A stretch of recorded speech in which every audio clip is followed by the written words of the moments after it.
On a l'habitude de dire qu'on vit dans une société très anxiogène. Et c'est plutôt vrai. Il suffit d'ouvrir un journal pour s'en rendre compte. Réchauffement climatique, catastrophes naturelles, crise économique. On y parle souvent de problèmes et de futurs incertains. À cela s'ajoutent les incertitudes dans notre vie personnelle.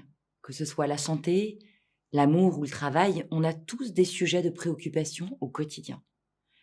Alors comment faire pour vivre plus sereinement en faisant taire ces inquiétudes incessantes, mais sans nier l'existence de certains problèmes? Pas de panique, on va voir ça ensemble aujourd'hui. Commençons par vos inquiétudes. Qu'est-ce qui vous préoccupe le plus en ce moment? Il s'agit peut-être de votre santé ou de celle d'un proche. Vous avez peur de tomber malade. Ou bien on vous a diagnostiqué un problème léger et vous avez peur que la situation s'aggrave. Peut-être que vous êtes inquiet pour votre couple. Vous ne savez pas trop si votre relation actuelle a un avenir, par exemple. Ou bien vous êtes célibataire et vous vous demandez si vous allez trouver un jour votre âme sœur. Peut-être que c'est votre travail qui vous inquiète. La situation en ce moment est très stressante, vous avez peur de perdre votre poste, de ne pas obtenir la promotion que vous voulez, ou de ne pas être au niveau des attentes de votre client. Ou encore, peut-être que c'est le réchauffement climatique et ses conséquences qui vous inquiètent. Ou bien, une autre actualité récente que vous suivez de près. Quoi que ce soit qui vous préoccupe, prenez 1 minute et notez-le.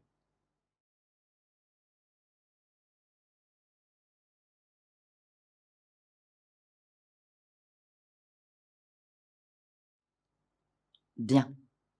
Reconnaître nos inquiétudes, c'est déjà une bonne première étape. C'est également important d'identifier la façon dont nos inquiétudes nous affectent. Car on réagit tous différemment lorsqu'on est inquiet. Certains vont projeter des scénarios catastrophes dans le futur et vont être terrifiés. Par exemple, on se dit qu'on va finir malheureux, seul avec ses chats, ou que la race humaine va disparaître à cause du réchauffement climatique. D'autres vont se sentir frustrés ou impuissants. Le problème qui se présente est trop grand et on a l'impression qu'on ne peut rien y faire. Pour d'autres encore, ce sera davantage de la colère envers ce client difficile qui n'est jamais content ou envers cette maladie qui affecte un proche. Prenez 1 minute pour identifier ce que vous ressentez face à vos inquiétudes.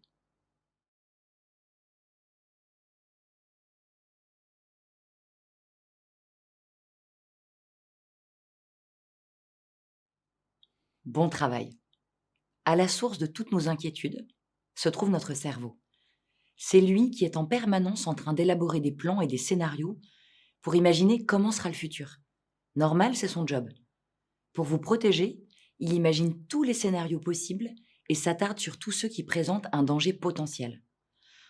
Et en temps normal, c'est plutôt une bonne chose. S'inquiéter pour son couple, pour son travail ou pour sa santé, c'est la preuve qu'on y fait attention et qu'on fait tout pour que les choses se passent bien. Sauf que parfois, on laisse son cerveau en roue libre, s'inquiéter de tout et de rien de manière incessante.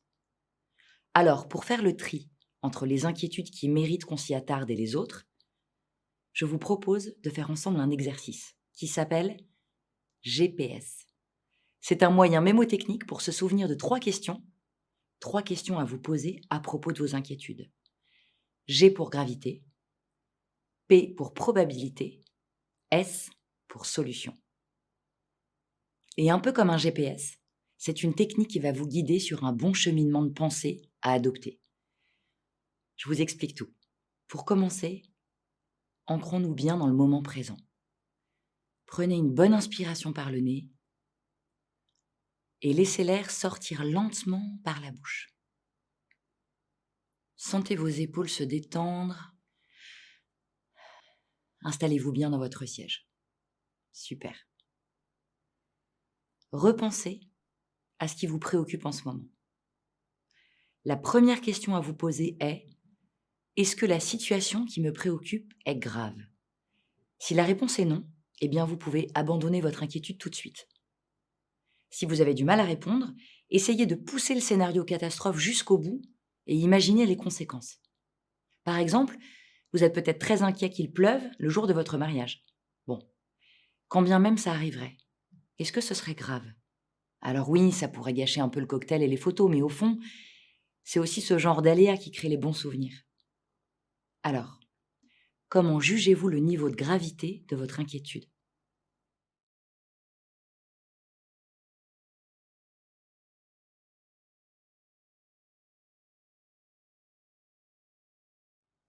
Bien. La deuxième question à vous poser, la lettre P, c'est: est-ce que mon inquiétude est probable? Est-ce que le risque que j'identifie a des chances d'arriver? Attention, il faut bien différencier ici probable et possible. Tous les risques sont possibles. Une comète peut s'écraser sur la Terre quand vous faites vos courses. Vous pouvez attraper un virus très grave qui vous enverra à l'hôpital si vous allez à ce concert. Mais tous les risques ne sont pas probables. Il serait donc pas très sérieux de s'inquiéter trop longtemps pour quelque chose qui a très peu de chances de se produire. Alors, concernant votre inquiétude, quel est son degré de probabilité?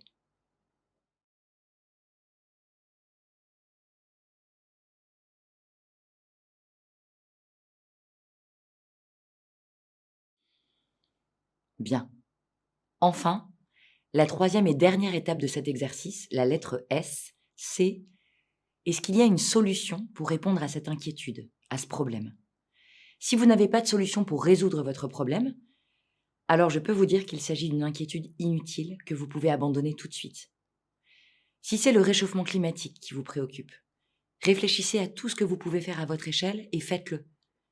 Et si vous avez l'impression d'avoir fait tout ce que vous pouviez, eh bien, félicitations. Pour le reste, ça peut vous sembler fataliste, mais il n'y a rien à faire.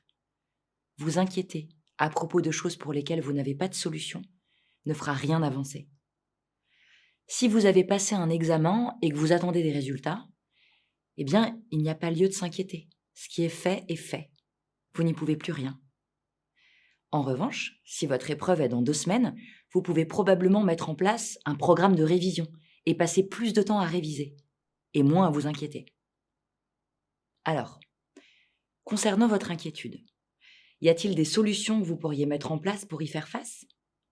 Ou bien, s'agit-il d'un sujet sur lequel vous ne pouvez rien faire, et donc pour lequel il n'y a pas lieu de s'inquiéter?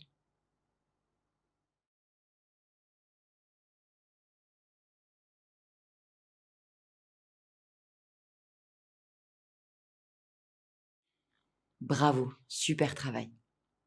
Souvenez-vous de ces 3 questions à chaque fois que vos inquiétudes prennent le pas dans votre quotidien. GPS. Mon inquiétude est-elle grave? Sinon, alors vous pouvez passer à autre chose. Mon inquiétude est-elle probable? Sinon, passez à autre chose. Mon inquiétude a-t-elle une solution? Sinon, passez à autre chose. Cette technique vous permettra de faire le tri et de moins souffrir de pensées anxieuses incessantes. Il est tout à fait possible que certaines de vos inquiétudes soient probables, qu'elles aient une solution et qu'elles soient graves. Dans ce cas, elles méritent votre attention. Concentrez-vous sur les solutions que vous pouvez apporter, même si cela vous semble insignifiant par moment. Bien. Avant de terminer notre séance d'aujourd'hui, prenons un moment pour nous recentrer. Fermez les yeux.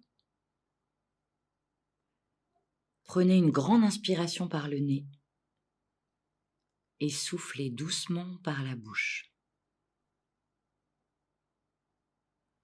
Encore une fois. Inspirez,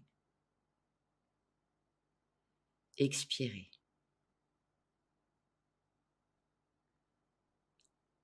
On a tous des sujets de préoccupation. On est tous sujets à l'inquiétude. Mais parfois, les inquiétudes prennent le pas sur nos pensées. Et c'est compliqué de les faire taire.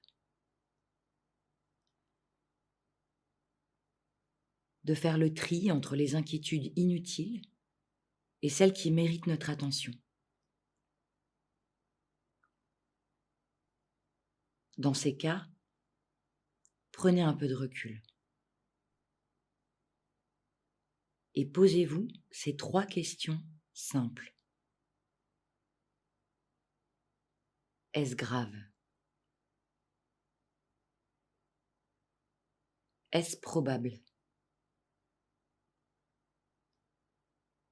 Ai-je une solution?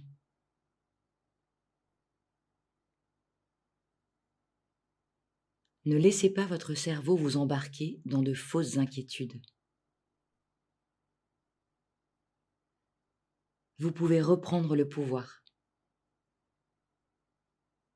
et choisir de vivre plus sereinement. En vous concentrant sur ce que vous maîtrisez.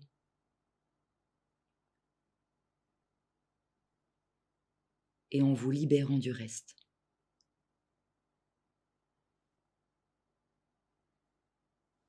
Respirez avec cette pensée.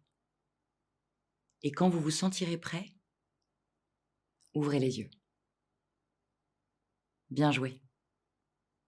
Au cours des prochains jours, prêtez une attention particulière au moment où vous vous inquiétez. Refaites l'exercice GPS autant de fois que nécessaire, jusqu'à ce que cela devienne un réflexe pour votre cerveau. Notre vie n'est pas une énigme à résoudre. Ce n'est pas un problème dont nous devons trouver la solution à tout prix. L'incertitude en fait partie et en fera toujours partie. Lutter en permanence contre vos inquiétudes n'a pas de sens. Mieux vaut les accepter et reconnaître que cela fait partie intégrante de l'aspect merveilleux de notre existence. Bravo, on se retrouve très vite.